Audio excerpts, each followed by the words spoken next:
Hello，大家好，欢迎回到我的频道。最近看到群里有很多小伙伴在聊一个话题，听说美国要对中国实施制裁，把中国剔除掉 SWIFT 列表。那么这个消息可信吗？今天和大家分享一些我搜集到的一些知识点。第一个 ，SWIFT 被称为金融制裁里面的核武器，那么 SWIFT 到底是什么呢？第二点，如果被 SWIFT 制裁了，会发生什么样的事情？第三点，我们可以不使用 SWIFT 系统吗？首先来聊一聊第一个话题，什么是 SWIFT 系统？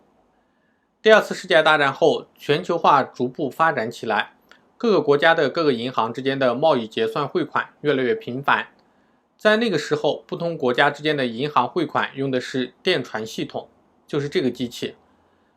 它跟传真有点像，是由键盘、收发报机和印字机构成。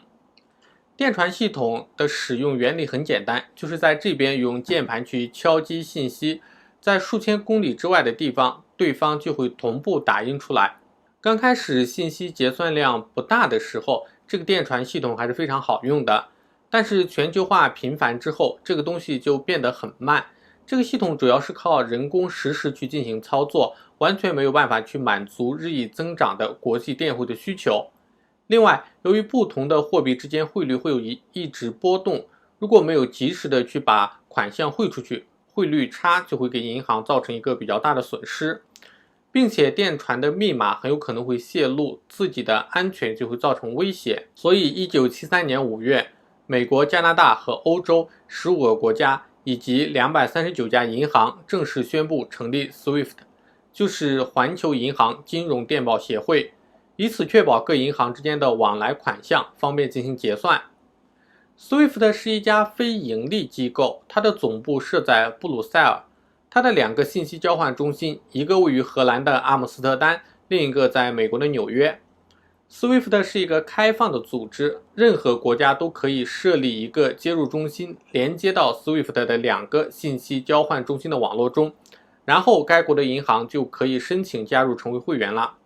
简单的说， SWIFT 制定了一个标准统一的接口和代码，每个加入其中的会员银行或者金融机构都会领取一个代码，这个代码相当于身份证号，交易时只要输入对方的代码即可。SWIFT 解决了国际资金交易的痛点，迅速的普及开来。仅仅建成4年后，就拥有会员国地区150个，会员银行5000多家。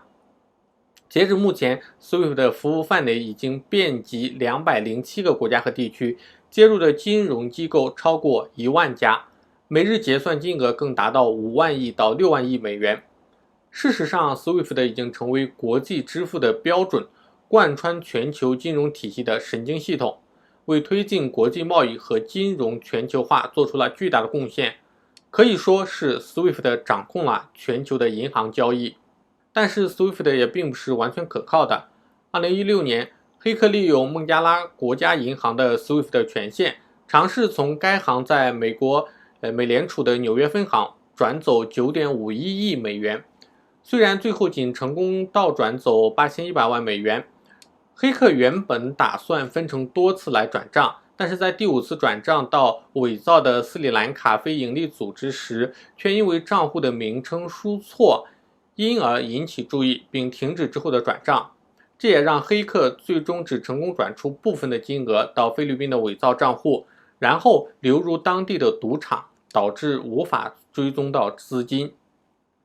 为什么说 SWIFT 系统会被攻破呢？原因是孟加拉国央行的技术人员搭建了可以直接访问 SWIFT 系统的 Wi-Fi 接入点，只使用了简单的密码保护。另一方面，安装了 SWIFT 系统的服务器并没有禁用 USB 接口，该行的网络安全存在着各种巨大的安全隐患。下面我们来聊一聊 SWIFT 为什么会变成美国的制裁工具。既然 SWIFT 是一个非盈利机构，它的总部也不是在美国，为什么说 SWIFT 却成为了美国制裁别国的工具呢？原因有3个。第一个， SWIFT 在美国纽约有数据中心。第二个， SWIFT 系统中 40% 的交易都是采用美元结算的。第三个，美国法律的支持。国际紧急经济权利法是一项美国联邦法律，授权总统宣布国家紧急状态后规范商业的权利，以应对外国的任何异常状况或特殊的威胁。该法案于1977年12月28日由美国第95届国会会议通过，并由吉米·卡特总统签署。2018到2019年中美贸易战期间，美国总统特朗普声称并援引该法案要求驻华企业离开中国。该法规定的总统权力包括：总统可根据其可能规定，通过指示、许可或其他方式规定、调查、监管或禁止。第一个，任何的外汇交易；第二个，在任何银行机构之间经过通过或向任何银行机构转移信贷或付款，只要此类转移或付款涉及任何外国或其公民的任何利益。第三点，受美国管辖的任何人或任何财产的货币或证券的进口或出口。2001年美国911事件后，美国总统小布什援引国际紧急经济权利法案，借着反恐的名义要求 SWIFT 共享数据，从此 SWIFT 就变成了美国的工具。2003年，美国通过 SWIFT 获得情报，澳门一家不起眼的小银行汇业银行在帮助朝鲜洗钱，所有的汇款在 SWIFT 的记录里都看得一清二楚，包括朝鲜在这家银行储存的2500万美元如何分拆成了80个账户，每个账户的信息和资金流动，几点几分打了多少钱。美国随即将汇业银行列入了 SWIFT 的黑名单，汇业银行当即发生挤兑，当天存款就被取走了3亿，占该银行总存款的1/10。同时，和朝鲜以及汇业银行有业务关系的银行纷纷停止合作，大家都不敢冒着被美国制裁的风险给汇业银行再有业务来往。另外，在金融制裁仅仅4周后，朝鲜就主动联系美国，要求重启6方会谈。2008年，美国以防止核扩散为理由，对伊朗发起了金融制裁，先是禁止伊朗使用 CHIPS 美国支付系统，切断了伊朗石油交易的美元支付功能。伊朗没法用美元了，对石油的出口造成了巨大的打击，不过不是致命的，起码还可以用其他的货币。但是到了2012年3月，美国使出了终极制裁，要求 SWIFT 禁止为伊朗的金融机构提供跨境支付服务，也就是其他币种的结算也受到了极大的影响。这就导致伊朗无法正常的进行进出口的贸易活动，国内物资匮乏，游行此起彼伏。2014年1月，伊朗被迫全面停止铀浓缩活动。那就有小伙伴说了，制裁国为什么不自己建一个全球的银行信息系统呢？其实这个在技术上也并不困难，难就难在普及度，也就是说你搞的这个东西有没有人用。2014年，美国和欧盟因俄罗斯吞并克里米亚而对该国进行制裁，这引发了俄罗斯多家银行被 SWIFT 排除的一个担忧。俄罗斯开始着手打造自己的支付系统、金融信息传输系统 SPFS， 希望以此来代替 SWIFT， 从而减少对美元的依赖和降低因美国制裁而受到的影响。俄罗斯央行宣布 SPFS 已经准备纳入国际合作伙伴。相比 SWIFT， 系统面临着一系列的挑战，特别是交易成本高。由于其局限性， SPFS 系统被视为不得已而为之，而不是 SWIFT 网络的替代品。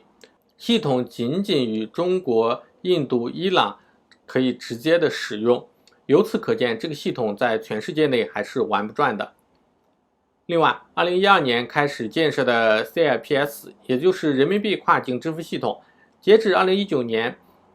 CIPS 系统共有33家直接参与者，903家间接参与者。人民币跨境支付系统处理业务188万笔，金额34万亿元，日均处理业务7537笔，金额1357亿元，而 SWIFT 每日结算的金额就达到5万亿到6万亿美元。我们个人在跨境电汇时，银行都需要输入 SWIFT 的代码。我们见过有要求输入 CIPS 或 SPFS 的银行吗？那么美国会对中国实施 SWIFT 的制裁吗？无论是伊朗还是朝鲜，这两者对美国国内的经济影响微乎其微，对其制裁并不会造成国内经济的剧烈波动。但是美国国内有多少产品是中国制造的呢？如果对中国实施 SWIFT 的制裁，那就基本上是断绝和中国的任何贸易经济往来，美国人民吃的、用的、穿的都将受到致命影响，除非是本届美国政府想要被革命。另外，美国大选将至，每一次大选时对中国表示出强硬的态度，往往是拉选票的策略，至于实施起来就是另外一回事了。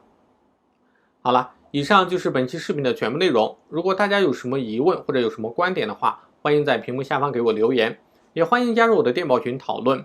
我的频道主要是讲境外资金账户的办理以及个人理财的知识，欢迎大家点击屏幕下方的订阅按钮，并且点开旁边的小铃铛，这样就能第一时间收到我视频内容的更新啦。